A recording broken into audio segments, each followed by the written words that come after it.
So let's take a look at the universal pattern here for a moment, and let's look at the center of the universal pattern and some geometric symbols that we have there that can actually help us remember and properly execute some of the detail that is in forms long form 4, long form 5, long form 6, long form 7. And the footwork at the very ending of each of these forms, right? After you completed the final technique of each form, so in other words, in long form 4, you would have just finished trolling hammers, right? Or in long form 5, you just finished the second side of leaping crane, right? You're then going to go into specific footwork, which is different in each one of those 4 forms, all right? The way you get to the final salutation is different, right? So we have the right top triangle, which corresponds with long form 4.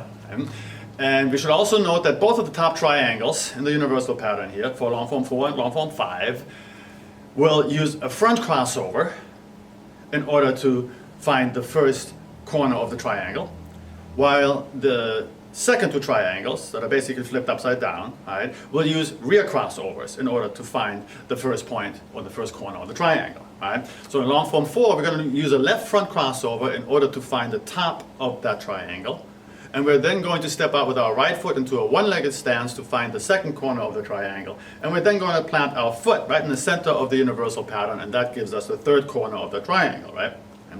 And long form 5 does something very similar, but it's going to do it mirror-sided. So we now have a right front crossover in order to find the first corner, or the top corner of the triangle.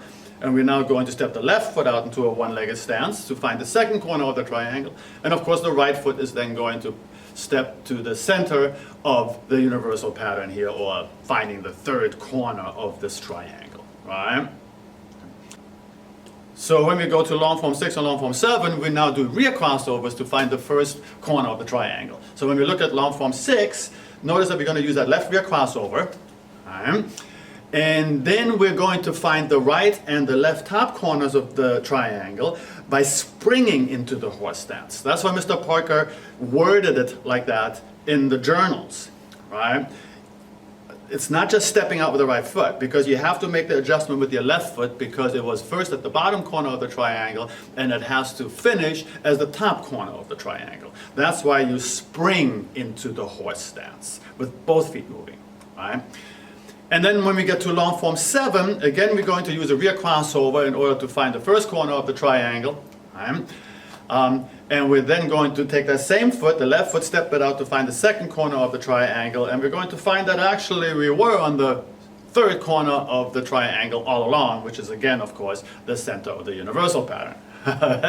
So I hope this was useful. This should help a little bit with being able to tell the differences apart in these forms, and hopefully it's going to make you appreciate the universal pattern a little bit more, because it is a tool that Mr. Parker provided for us, and if you use it properly, it can be very useful. All right, with that in mind, salute, have a nice day.